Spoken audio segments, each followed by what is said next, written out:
Bonjour à tous. En biologie, beaucoup de phénomènes sont directement observables sous nos yeux ou bien observables à l'aide d'instruments biologiques comme les microscopes par exemple. Mais quand on s'intéresse aux phénomènes géologiques, ce n'est plus aussi évident dans le sens où les processus affectant les roches s'opèrent sur des périodes de temps beaucoup plus longues.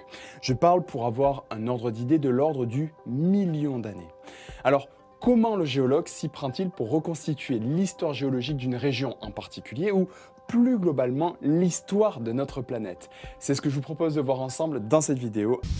Reconstituer l'histoire géologique de notre planète ou plus localement d'une région donnée nécessite pour le géologue d'appliquer des méthodes chronologiques. Il dispose pour cela de la chronologie relative, lui permettant de placer des événements géologiques les uns par rapport aux autres dans le temps.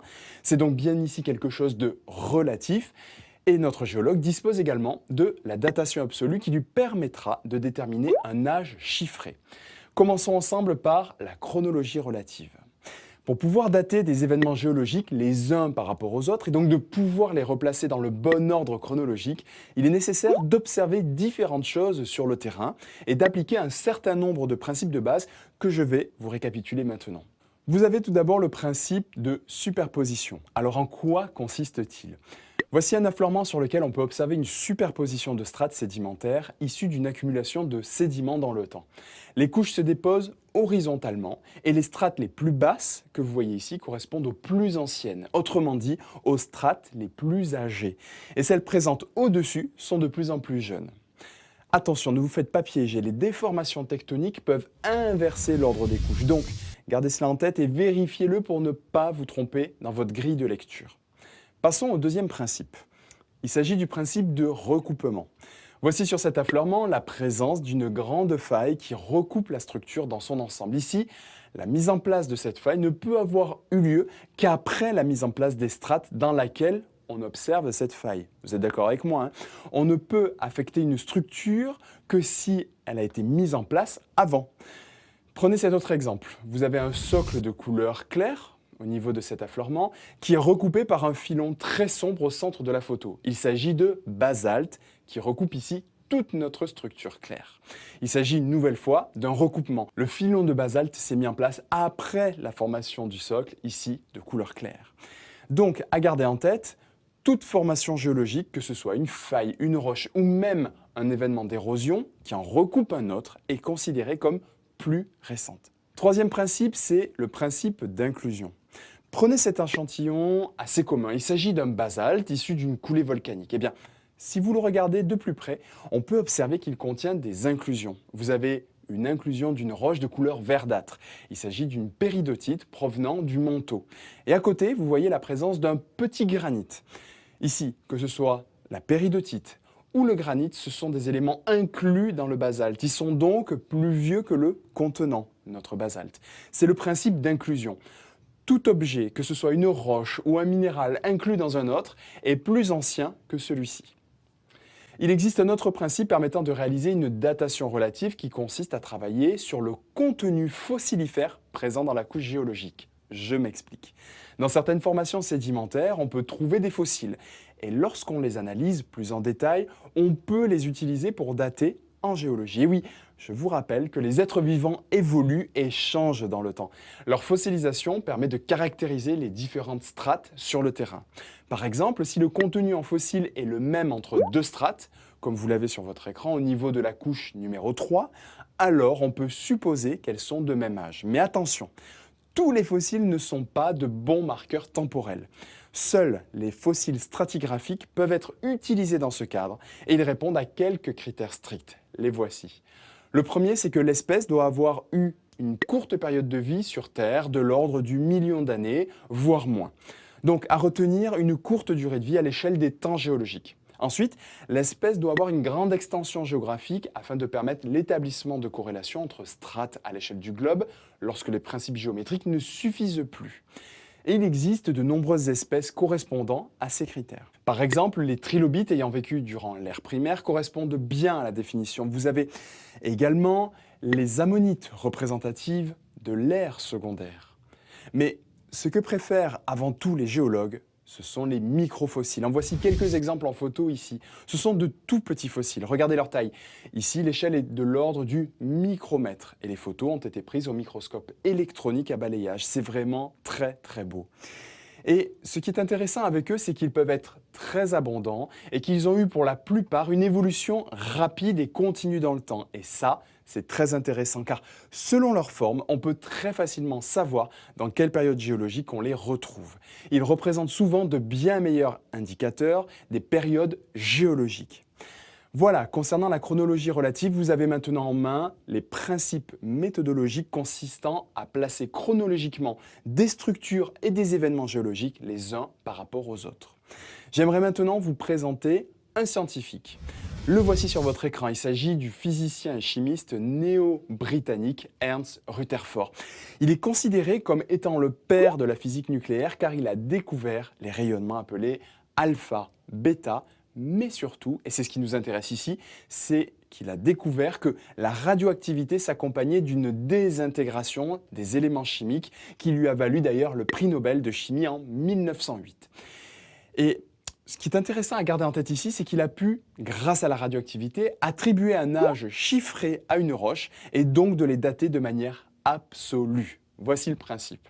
Lorsqu'on veut donner un âge par radiochronologie, eh bien, on s'intéresse aux isotopes. Ce sont des atomes qui possèdent le même nombre d'électrons et donc de protons, puisque les atomes sont neutres électriquement, mais ces atomes possèdent un nombre différent de neutrons. Regardez, on représente le plus souvent un élément par son symbole X associé au nombre de masse A et à son numéro atomique Z.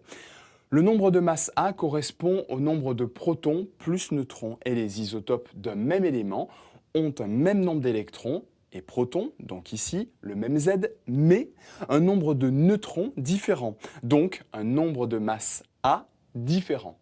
Un exemple très connu, c'est celui du carbone 12 et du carbone 14 qui diffèrent par leur nombre de masse. Comme vous le voyez sur votre écran, c'est de couleur jaune. Les isotopes d'un même élément ont des propriétés chimiques identiques, mais par contre des propriétés physiques différentes. Par exemple, ils peuvent être stables ou être radioactifs. Ici, le carbone 12 est par exemple stable, alors que le carbone 14 est radioactif. Alors maintenant, regardons de plus près les isotopes radioactifs, parce que ce sont eux qui vont nous intéresser maintenant pour déterminer un âge par radiochronologie. Ils disparaissent en se transformant en d'autres isotopes de façon naturelle au cours du temps. On dit qu'ils se désintègrent. Alors, les isotopes radioactifs sont appelés pairs et se désintègrent en isotopes radiogéniques appelés fils selon une loi physique que voici. C'est la loi de désintégration radioactive. Elle peut s'écrire de la façon suivante. Ici, P0 est la quantité d'éléments pairs à l'instant 0. Par exemple, au moment où s'est formée une roche, on y revient dans un instant. Pt, la quantité d'éléments pairs que l'on va mesurer à l'instant T. Donc, lorsque l'on trouve cette roche, on fait la mesure. Lambda, ici, c'est la constante de désintégration propre à chaque élément. Et T, qui est ici notre inconnu à déterminer, le temps. On peut mesurer directement la quantité d'isotopes pairs et fils présentes dans une roche ou un minéral, et pour cela, les géologues utilisent un appareil appelé spectromètre de masse, qui permet de séparer les isotopes d'un élément en utilisant ce qui les distingue. Vous vous rappelez, hein, ce qui les distingue, c'est leur masse.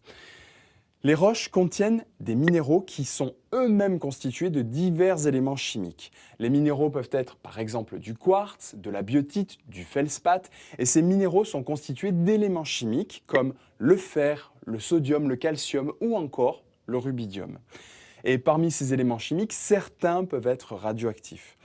Cette radioactivité naturellement contenue dans les roches permet de les dater de façon absolue, c'est-à-dire de leur donner un âge. C'est ça qu'on appelle la radiochronologie. Alors, comment fonctionne la radiochronologie? Quelle est la relation entre la radiochronologie et la datation d'une roche? Alors, pour dater une roche par radiochronologie, il faut que les isotopes restent piégés dans l'échantillon. Ça veut dire quoi? Eh bien, ça veut dire qu'aucun élément ne doit pouvoir ni y rentrer, ni en sortir. On qualifie le système de fermé. Par exemple, les roches magmatiques répondent bien à cette définition. Regardez ici sur ce graphique. Vous avez sur l'axe des Y la température, puis au fur et à mesure du refroidissement de la lave, vous allez avoir une cristallisation qui va se réaliser. Et à un moment donné, vous allez atteindre ce que l'on appelle la température de blocage. C'est mentionné fermeture sur le graphique. Et c'est à partir de ce moment-là que vous avez le départ du radiochronomètre et que vont s'accumuler dans le temps les isotopes fils à partir des isotopes pairs. Gardez en tête que la température de blocage des isotopes peut varier d'un minéral à un autre et que les mesures peuvent donner des résultats sensiblement différents d'une méthode à une autre. Et pour un être vivant, à partir duquel on souhaiterait réaliser ce type de mesure, la fermeture du système sera liée à sa mort. Par exemple, on peut utiliser les coquilles, les cheveux ou encore les os comme échantillon possible. Pour un élément donné, et quelle que soit la quantité d'éléments pairs présente au départ, il faut toujours le même temps pour que cette quantité d'éléments pairs, au départ, soit réduite de moitié par désintégration. Cette durée particulière constitue la période radioactive notée T. On dit aussi temps de demi-vie de l'élément. La constante de désintégration, je vous replace la formule, c'est notre lambda ici. Eh bien, cette constante de désintégration est propre à un élément donné et elle est liée à sa période radioactive. Regardez sur ce graphique qui présente la quantité d'éléments pairs ou fils sur l'axe des Y en fonction du temps sur l'axe des X. Imaginons que l'on a un élément pair au départ qui va commencer à se désintégrer. La quantité d'éléments pairs au départ est présente ici, nous sommes à 100%. Alors, puisque T est le temps nécessaire pour que la moitié de l'élément pair se désintègre en élément fils, eh bien, vous le voyez graphiquement ici, au bout du temps T, on aura moitié moins d'éléments pairs et la même quantité sera cette fois-ci constituée de l'élément fils. Ici, c'est la courbe de couleur orange. Ça marche pour vous? Vous me suivez? Je pense que cette notion de temps de demi-vie est plus claire avec la forme graphique. Et si le temps se poursuit maintenant, et on le voit bien sur le graphique, on a à nouveau cette quantité d'éléments pairs P, ici à 50% par rapport au départ, qui diminue à nouveau de moitié et qui se retrouve ici avec une quantité réduite à 25%. Vous voyez sur l'axe des X que l'on est au niveau de 2T. Cette diminution correspond à une nouvelle période. Et la quantité d'éléments fils sur la courbe orange continue d'augmenter. Et ceci se poursuit au fur et à mesure que le temps passe. On aura de moins en moins d'éléments pairs et de plus en plus d'éléments fils, issus de la désintégration des éléments pairs. C'est OK? Vous me suivez bien? En termes d'application maintenant, regardez ici sur le graphique. À un moment T, que je prends au hasard, on va mesurer dans une roche une certaine quantité d'éléments pairs avec la double flèche violette et une certaine quantité d'éléments fils ici avec la double flèche orange. Nous avons graphiquement la durée de la réaction sur l'axe des X, c'est-à-dire l'âge de la roche en question. Maintenant, si on connaît la période de désintégration et que l'on arrive à mesurer la proportion d'éléments pairs restantes et la quantité d'éléments fils présente dans la roche, alors on peut savoir depuis combien de temps se déroule la réaction de désintégration, c'est-à-dire l'âge de la roche. Bien, nous avons maintenant toutes les grandes bases. Je vous propose d'appliquer cela à partir d'un couple d'isotopes. Et un premier point à garder en tête, c'est qu'il va falloir déterminer quel couple vous allez utiliser pour dater votre roche. Et oui, il existe différents couples. Vous avez les couples potassium-argon, uranium-plomb ou encore rubidium-strontium. Et vous voyez, dans la deuxième colonne de ce petit tableau, les temps de demi-vie pour chacun de ces couples. Vous voyez qu'il existe des différences importantes, de 1,25 milliard d'années pour le couple potassium-argon à 48,8 milliards d'années pour le couple rubidium-strontium. Donc ici, un choix devra être fait en fonction de l'échantillon donné. Par exemple, pour des isotopes se désintégrant rapidement, eh bien, dans un objet très ancien, on n'en trouvera plus et on ne pourra pas déterminer son âge. C'est logique. Appliquons tout cela avec l'exemple du couple rubidium-strontium. Le rubidium et le strontium sont deux éléments présents dans les minéraux des roches de la croûte continentale. Le strontium présente deux isotopes stables, le strontium 86 et le strontium 87. Le rubidium, quant à lui, est radioactif. C'est un élément pair et il se désintègre en strontium 87, donc en élément fils ici. Maintenant, lorsqu'une roche magmatique est entièrement refroidie, donc que le système est dit fermé, comme nous l'avions vu auparavant dans cette vidéo, eh bien cette roche contient une certaine quantité de rubidium 87 radioactive, se désintégrant en strontium 87 radiogénique, suivant une demi-vie de 48,8 milliards d'années. Je vous replace la loi physique de désintégration, PT égale à P0 fois E exponentielle moins lambda T. Voici le graphique précédent. Il peut arriver quelquefois que tous les éléments chimiques fils ne soient pas issus de la désintégration de l'élément père. Il y en avait peut-être déjà au départ dans la roche. On va donc noter ici, c'est ce que l'on voit sur le graphique, que F de T, l'élément fils, est égal à P0, la quantité complète d'éléments pairs, moins PT. Mais s'il y avait déjà l'élément fils dans le système, on va rajouter à cette formule la quantité d'éléments fils qui était présente au départ. Ici, je vous rajoute F0, une quantité potentiellement présente au départ. Si on reprend la formule de désintégration radioactive en remplaçant P0 par cette formule, on obtient alors la formule suivante. Ainsi, on exprime soit en fonction de l'élément fils, soit exprimé en fonction de l'élément père, quelque chose qui va nous permettre de dater la roche. On va remplacer dans la formule par les éléments pairs et les éléments fils du couple rubidium-strontium. C'est parti, donc on a le strontium 87 égal à rubidium 87, facteur de E lambda T moins 1, plus strontium 87, 0. On va travailler sur les roches en mesurant les rapports isotopiques, puisqu'on sait le faire avec le spectrophotomètre de masse. On va donc avoir la même équation, mais avec des rapports isotopiques. Ainsi, on mesure le rapport strontium 87 sur strontium 86 et le rapport du couple isotopique de l'élément pair rubidium 87 sur l'élément fils strontium 86. Voici maintenant l'équation. Je vous propose d'agrandir tout cela, car ça commence à être dur à lire. Ici, on sait mesurer ce rapport ainsi que celui-ci, puisque ce sont des rapports isotopiques. On a une inconnue ici, T, notre temps. Et on ne connaît pas non plus la quantité d'éléments fils qui étaient présente au départ. Peut-être était-elle nulle ou peut-être pas. Si elle n'est pas nulle, alors tous les éléments strontium 87 que l'on va trouver ne sont pas forcément issus de la désintégration du rubidium. Alors, concrètement, comment on résout cela, sachant que l'on ne connaît ni T ni F0?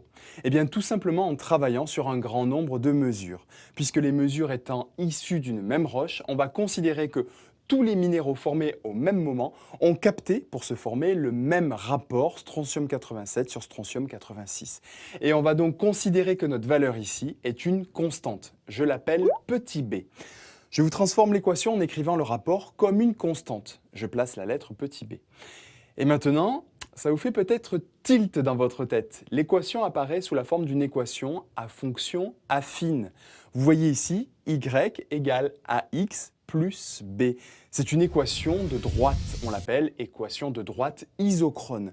Sa pente est égale à A1, notre coefficient directeur de la fonction affine, c'est-à-dire E lambda t moins 1. Ainsi, on peut déterminer t. Voici la formalisation. Et vous voyez qu'en mesurant la pente de la droite, notre A, on peut calculer t. De plus, dans certains exercices, vous pouvez avoir une simplification. Ça peut vous aider puisque E lambda t moins 1 est pratiquement égal à lambda t. On a alors A égale lambda t et donc t est égal à A sur lambda. On est donc ici dans le cas d'une résolution graphique où on peut résoudre l'inconnu qui nous intéresse, c'est-à-dire chercher et trouver t. C'est de cette manière que l'on utilise la radioactivité du rubidium pour dater des roches très anciennes. Je vous place maintenant en gros plan sur votre écran le type de graphique obtenu avec tous les éléments que l'on a vus ensemble. Sur chaque axe, vous avez des rapports isotopiques. Vous avez reporté graphiquement les valeurs pour différents minéraux de la roche. Vous obtenez ainsi la courbe. Vous pouvez calculer le coefficient directeur A et ainsi déterminer T. On utilise ainsi la radioactivité du rubidium pour dater des roches très anciennes. Ainsi, la datation absolue permet de donner un âge chiffré à une roche. La Terre est âgée de 4,6 milliards d'années et au cours de son histoire, elle a connu de nombreuses modifications, tant géologiques que biologiques. Les géologues ont pu découper son histoire en périodes grâce à différents critères. En voici quelques exemples pour vous. Des critères paléontologiques indiquant à partir des registres fossiles l'apparition et la disparition de groupes et d'espèces fossiles.